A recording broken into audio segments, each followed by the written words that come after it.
Le check info avec toi Marion, et comme tous les jours on prend une info, on la vérifie. Aujourd'hui il est temps que tu nous expliques c'est quoi ce problème avec Bill Gates. Depuis quelques semaines, une sorte de haine anti-Bill Gates s'est développée de manière impressionnante sur les réseaux. Ça va de chaînes sur les groupes WhatsApp à des vidéos conspirationnistes sur YouTube qui disent quoi ? En vrac que le milliardaire américain aurait créé le coronavirus pour mieux nous imposer un vaccin anti-Covid, vaccin qui éradiquerait tout un pan de la population mondiale. Pourquoi ?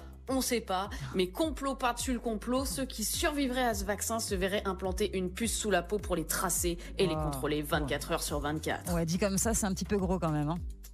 Et pourtant, Sandra, il y a énormément de gens qui partagent ces théories fumeuses. Ça va d'un conseiller de Donald Trump au neveu de John Kennedy, en passant par l'actrice française Juliette Binoche. Et oui, le conseiller de Trump en question, il est connu pour être anti-vaccin, donc pas de surprise. Pareil pour le neveu de Kennedy. Enfin, il y a le cas Juliette Binoche, mon préféré. Elle, c'est l'histoire de la puce sous la peau qui l'a révoltée. Pourquoi tu dis mon préféré ? Parce que son cas est un très bon exemple de la façon dont on peut se laisser convaincre par une théorie conspirationniste. Cette histoire de puce, ça vient d'une vraie info. Des chercheurs du MIT, la plus célèbre école d'ingénieurs au monde, ont inventé des nanoparticules qui sont injectables sous la peau et qui pourraient servir à confirmer qu'une personne a été vaccinée. Par exemple, si on lui scannait le bras avec un téléphone portable, on verrait apparaître à l'écran un petit point fluorescent qui confirmerait la vaccination.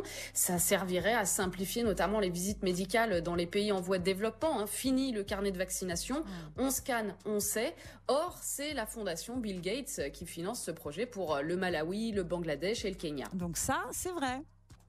Oui, alors attention, oui, c'est vrai que c'est un projet et qu'il est financé par Bill Gates, mais c'est tout. Ça veut pas dire qu'on va imposer des puces de traçage à la population mondiale. Ça relève du fantasme, mais ça empêche pas de dire qu'on est contre l'injection de nanoparticules.